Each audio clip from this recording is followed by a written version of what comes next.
Hello, you wonderful people, and welcome to another episode of Super-Fanta-Fi. This being a show where I talk about TV shows of the supernatural, fantasy, and/or science fictional genre. For today's episode, I'm going to talk about the latest episode of Once Upon a Time. So in this episode, we pick up where last week's episode left off, where we have Gideon being like, "Oh, Emma, help me destroy the Black Fairy," which we had a continuation of the conversation like, "Why would I help you? You literally tried to kill me." Valid point on Emma's part. It's like, the fact that she's like, because basically the conversation is like, if you wanted my help to destroy the Black Fairy, this is what it's all about. The reason why you're coming to me now is because you lost to me before. And he's like, the fact is, I've been through a lot. You don't know what I've been through all throughout my life because of the Black Fairy. Which really quickly, I don't know why I didn't, maybe I pointed it out before, but it did. I think it didn't really register until now because it kept throwing around 28 years. I was like, right, because that's exactly how old Emma was when this whole thing started for her back in season 1. Like when she learned about who she really is from Henry. Obviously at the time she didn't believe him, but she was 28. And I was like, I didn't realize that until now. It's like him and Emma have very similar stories. And I guess that's supposed to be the thing. They're supposed to have mirror images of their lives representing. I mean, maybe that's supposed to be a slight thing on its own, that he has the potential to be a savior, that he's destined to be one. I mean, I don't know if, like, what else is kind of like that? Like, if you're familiar with the show Sense8, like, there's a whole big thing about the main characters basically being born on the same day. Or what if something similar is like that, where it's like people like have similar outcomes in their lives if you're destined to be a savior? So maybe when Aladdin was chosen to be a savior, he was 28, you know, something like that. Maybe that's like the magic number or something like that, when most people kind of come into their destiny or something. I don't know. But nevertheless, that might be what that is. Maybe it's not a big savior thing, but maybe it's just a correlation to kind of show you, like, basically, oh, the different paths their lives could have taken. Like, obviously, Gideon's kind of a representation of what Emma's life could have been like, even though that was already kind of been done before with her friend, the person she knew when she was younger, who, like, basically Emma's dark destiny got passed on to Maleficent's daughter. So, and her name Lilith. Nevertheless, obviously, Gideon's like, okay, help me, and it's the only way you can get Hook back, because Hook won't come back any other way, because no matter how hard he tries, he won't be able to come home, which it seems like that's the case, as we saw in the episode, but I'll get to that soon enough. So, obviously, Emma's like, okay, you give me the sword, you give me a way to get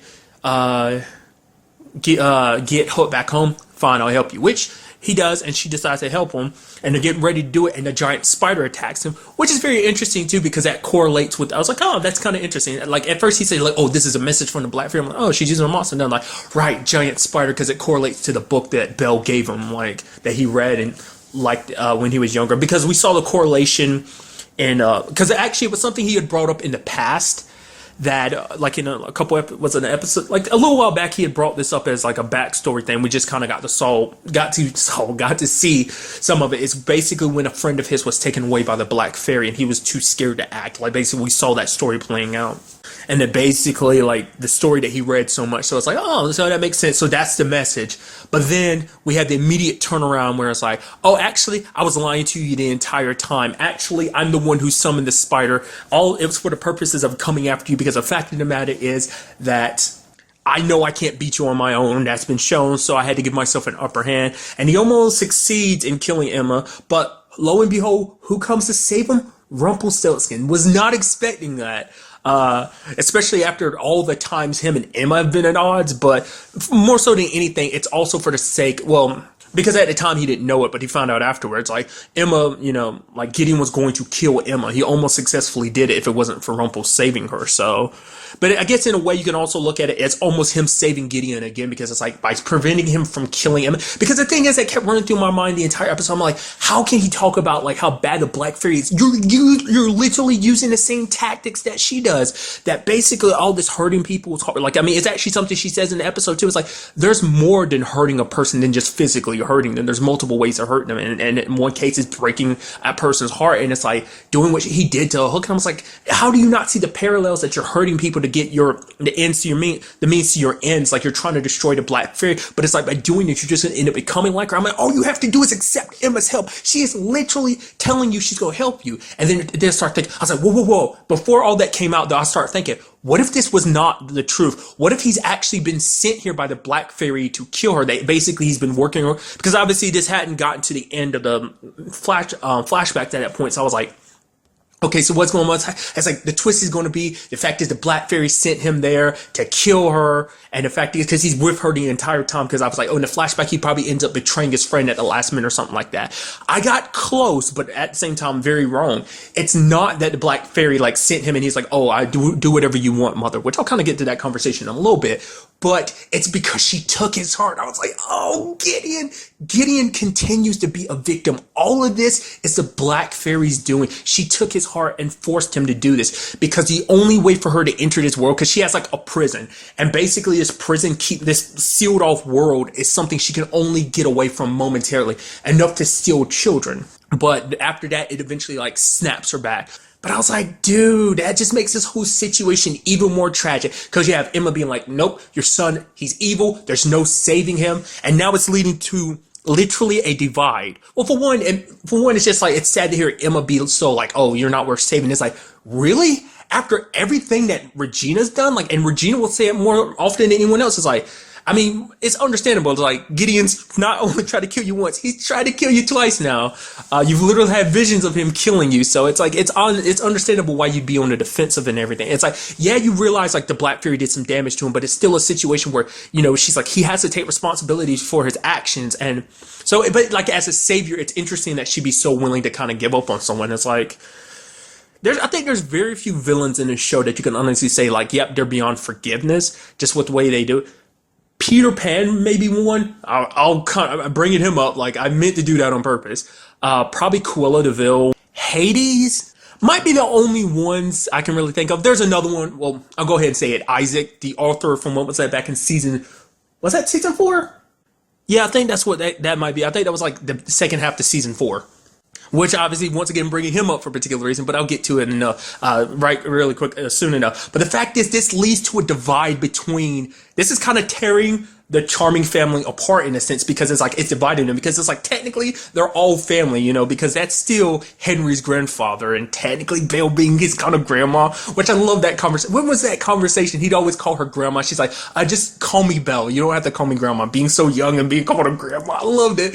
That was just one of my favorite, like, little tiny jokes. I don't know why, it just made me giddy that was just a conversation that had to be had. But nevertheless, it's like, now the family's being divided. It's like, you have Rumple being like, yo, that's my son. If you try and hurt him in any way, I will stop you. And it's like, even Belle's like, I mean, truth be told, it's like, he's caused a lot of damage since he's come here. And it's like, how can we really, are we really doing the right thing? But get, you know, Rumple's kind of adamant about saving his son, which is like, it's a good thing you have so much faith in your son, because the fact is he's still a victim. Though we do find out that the Black Fairy did slip through, because of the fact is that the sword opened the pathway long enough, because that's what this was all about. Because Emma's power as a savior is the only way to cut open that dimension that she's in. But she was able to slip through, and she ends up saying this little thing to him, being like, oh, the fact is, Gideon, yes, I've got your heart, and that's why you're doing what I'm told you to do. But there's always been this small part of you, ever since you were little, that's always wanted to do it. That there's a little bit of a spark of evil inside of you. And he's like, yes, mother. Which is like, it comes down to that conversation that evil isn't born, it's created. That was kind of a running theme in this episode, too. I mean, because you take many people, Regina's whole situation, created. Rumple's situation, created. Just because he wanted to become powerful, be a person that his son could be proud of. Regina wanted revenge for the man that she loved, and wanted revenge against the girl who told a secret that she shouldn't have told. But the point I was going to make earlier, obviously, I brought up, God, there's so much I gotta go trail back to. For one, the fact that she's like, oh, like, I am your mother. She's telling that to a younger Gideon. He's like, no, you're not. My real mother is a hero and everything. And she's like, I'm your real mother. They abandoned you and everything, which is like, really? You're trying to be a mother now? She's like, oh, mommy's here to read you a story. It's like, well, what about your own son? The way it seems like you abandoned your son. So it's like, how can you really, because even with the flashbacks and stuff, like, even when we saw points where it dealt with, you know, back when we learned about Rumple's past a little bit when he was younger, that basically it's almost an endless cycle that he ended up becoming who he was because his dad was the same way. Like, his dad was labeled a coward and everything. So it was something that Rumple himself, you know, his fear got the best of him. And so it's like the fear of being labeled a coward and the fear of being looked at the same way. He wanted to prove himself, but ended up, you know, being afraid. And I mean, it's nothing wrong with being afraid, you know, but So it's like obviously we never heard about his mother at that point. So it's like obviously even then she wasn't in his life, at least that we know. So I think the next episode, to my knowledge, I think I was looking at the episode list. I think it's called Black Fairy. So I'm getting a feeling like we're going to learn more about her past. I've been asking for. I want to know what her deal is. Like really, I want to know because a thing about her too is the fact is everything like the way you have Rumble kind of talk about his mom. It's like, yeah, she's the ultimate evil. It's like you think the curse is bad. Oh, you were able to break the curse and everything. Yeah, she's the one who created the curse in the first place. The fact is that kind of all of the evil you've ever faced kind of spawned from her. Like she is kind of the root of all evil, and she's so giddy about it. That's what makes it so like deliciously evil because she's so giddy about being evil. She's like she'll say something very cruel and she'll have a big smile on her face. Major props to Jamie Murphy. That's the actress who plays the Black Fairy. As I brought up, like when they first introduced her this season. But she's easily going to be one of those villains. She's like, "Ooh, the Black Fairy, I hate you so much. Oh, you're so evil." But once again, I think that's the best thing about a villain. I think that's a really good villain when you're like, "Ooh, I hate you so much." But nevertheless, God, what else was I bringing up? Okay, the reason for one, I brought up Peter Pan because obviously later on in the episode we had a situation where Hook is trying to get back home, and it's like, oh, who does he go to? Blackbeard, which I can't remember the last time he met up with Blackbeard. They referenced it, but I don't remember it. The actor, I was like, why does the actor who plays Blackbeard look so familiar? I'm pretty sure that's the actor who plays older Martin Chatwin from The Magicians. I was like, yes! Oh, that's so cool. I didn't realize that was you. I was like, Martin! Or AKA The Beast. Basically did a card game, and then like it's like the Jolly Roger is, the prize, and Hook ends up losing, and then they go out there, he's like, oh, where's the Jolly Roger? Oh, right. Actually, that realm with the woman I was talking about I'm in love with, yeah, it's the Jolly Roger's there. It's like, you lied to me. It's like, yeah, and you cheated. You think I didn't notice that? I'm not as drunk as your other people. And he's like, all right, good on you for noticing that. So that was kind of an interest. I was really hoping that they would stay together, but they didn't, for obvious reasons, because like I brought up earlier, it's impossible for Killian to get back without Gideon, because any attempts to come back will just take him somewhere else. In this particular case, he lands in Neverland, which is like, that's awesome, dude. The last time we were in Neverland was back in like when the second half of season 3 was the last time. No, that was the first half of season 3 was Neverland. I mean, season 2's finale. The first half throughout the first half of season 3. I mean, stumbling on my words. Sorry. Of course, out of anyone, it would be Hook that ends up here. Obviously, Blackbeard took the boat and was like, "Hey, if you survive this, you still owe me that boat." He's like, "Captain Hook always survives." He's like, "I'm counting on it."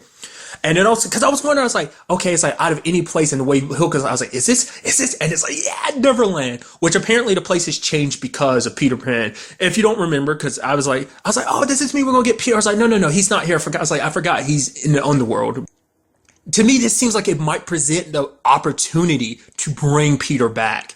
Just for the sake of like the parallels, it's like, oh, you have Gideon and Rumple all of them, but those two in particular, smack dab in between like an even bigger family feud. If you have Peter Pan versus the Black Fairy, maybe even at one point having to join together. It's kind of interesting because it's like, obviously we know he became like, Rumple's dad became Peter Pan out of selfishness. Makes you wonder, did his mom become the Black Fairy the same way? Like I brought up, like, was it last episode or whatever? I don't think she couldn't have always been a fairy. Like, she had to have become a fairy, or was she always like that? Was she like originally a good fairy, but then like something in her heart went wrong? Just her heart got filled with darkness, and she became what she is. I mean, I keep trailing off. I'll kind of get back. I'll quickly finish it up. Because obviously we have all those Lost Boys, and obviously Neverland's kind of falling apart without Pan there. But what if somehow they manage to bring him back? And I think that'd be sick. I hope that's the direction it goes. I think that'd be so good because it's the perfect opportunity to bring him back because of that. So, I mean, we would just have to see. But the other thing, obviously, in this episode was the fact is you had Henry kind of going into a trance. Basically, they end up talking to Isaac, once again, the Arthur from, was like I said, season 4. And he was like, oh, you had me locked up for how long? They've had you locked up for what, 2 or 3 years maybe? I mean, I don't know if that's the same way inside the show, but nevertheless, he's like, oh, what did I do? He's like, you tried to kill us. He's like, kind of nods his head. He's like, yeah, you tried to kill them by rewriting reality. So it's like, you can't really blame them for locking you up. It's like, dude, it kind of makes you wonder. It's like, man, a lot of the bad guys that we know so far in the show are probably locked up down there. We know that King George is down there, and obviously we know that Isaac's down there. But it's like, dude. Obviously, we have Regina letting him go at the end of the episode because it's like, well, the only way he's going to help us out is if I let him go. And now what this conversation spawns is like the fact is that, oh, why Henry's been doing all this is because his powers are taking control of him. He's just going a little nuts. That basically, eventually his powers will get too much for him. Is it because probably because Henry's never gotten the proper training as a Arthur to make it so that he can control this, that the power, it probably takes years upon years to, obviously you start off as an apprentice and then eventually you become an Arthur of your own right because the power is too much for you to handle without years and years of training. There's even all these weird symbols and stuff he's drawing. I feel like he's tapping into something. His powers, even though they might be taking control of him, are trying to tell him something, and which Isaac tells him, it's like, oh yeah, look at the book. And it's like, wait, there's not that many pages left in the book. It's like, yep, because you're coming to an end. So that's what this might be all about. His powers are trying to channel into figuring out how this is all going to end, which begs up the question to me, is this them setting up a series finale? Like, because obviously, like, normally shows will go, like, if they know they're going into their final season, they would tell you ahead of time. So is it a situation where it's like ABC's decided, like, nope, we're not bringing it back for another season, that this is it, so they're leading up to that? Or is it saying that this season is setting up the final season? I mean, it could work either way. I hope it's the latter. Once again, I reiterated a lot of times, but the fact is, I always prefer it when a show is, it's like, hey, you've got one season to wrap it up. It's like, good. I don't want it to be like oh yeah, we're not bringing you, oh, you're in the middle of your current season. Yeah, too bad. We're not bringing it back for another season. So you better change some stuff up now. I don't like that. I'd rather it be like, hey, we're telling you now, you're only getting one more season. That's like, hey, at the very least, that gives someone an opportunity to give it a proper ending. And I would want a show like this, a fantastic show like this, to have a proper ending. But to me, it's like, yeah, this is because it's all determining the end of it all. The savior fights the ultimate battle. Now, that might be against the Black Fairy, but I feel like it's a lot more. Like, whatever made the Black Fairy into the Black Fairy is what she might be going up against. I mean, Gideon's pretty powerful, and that shows you just how powerful she is. If someone even like Gideon can't stand up to her, I mean, from what it seems almost like Gideon's never really tried per se. Like, I mean, granted, he's never, because before he was always too afraid to. And so basically we have him having his faith in Emma. He's like, oh, the fact is, I don't know if you can hear me, but the Savior's alive and everything. So nothing's going according to plan. But it's like, even then, like, I think she still has a lot of plans laid out for not just Storybrooke, but even, specifically Emma. I'm very curious why she did take Gideon. Because at first I was like, does she not know who Gideon is? It's like, no, she knew exactly who Gideon was. At least I think she does. Because she brings up the fact is, oh, your parents didn't even want you. It's like, does she realize who Gideon is? She has to at this point in time, just because it's like she's talking through his heart and making him doing all these things. So it's like, obviously she knows. So it's like, why specifically him? Like, that's the question. Like, why did you take Gideon, your own grandson, and try to make him into your son? Was Rumpel that much of a quote unquote disappointment that he didn't live up? Maybe it's because by the time Rumpel became somebody, he was the Dark One, so he's beyond her control. But she got Gideon when he was a baby, so it's like she could start from scratch. And obviously, there's still some problems, but eventually she'll whip him into shape to become the evil being that she knows. Like I say, I get the feeling like this is all like some greater ultimate evil is behind this. I don't think it's just the Black Fairy. Maybe she is, but I feel like there's more to it. Like, obviously, like I said, next episode is called the Black Fairy, so maybe we'll find out more about it. But just overall, just an amazing episode. I love the little twists and turns. I get giddy about plot twists, dude. I love it. Just like, ooh, the reveals and everything. But I am very, very excited to see our next episode go. We got the Black Fairy in town, the Charming family as a whole kind of borderlining on the point of being divided. I mean, really, they kind of drew the sand in the line this episode, so it's kind of already a thing. And you have Hook stuck on Neverland, the last place he of all people needs to be. So I just cannot wait to see what goes down in the next episode. But really, that's all I want to talk about in this episode. Till the next time we meet, be happy, be safe, live life to the fullest, and enjoy it. Good day and goodbye.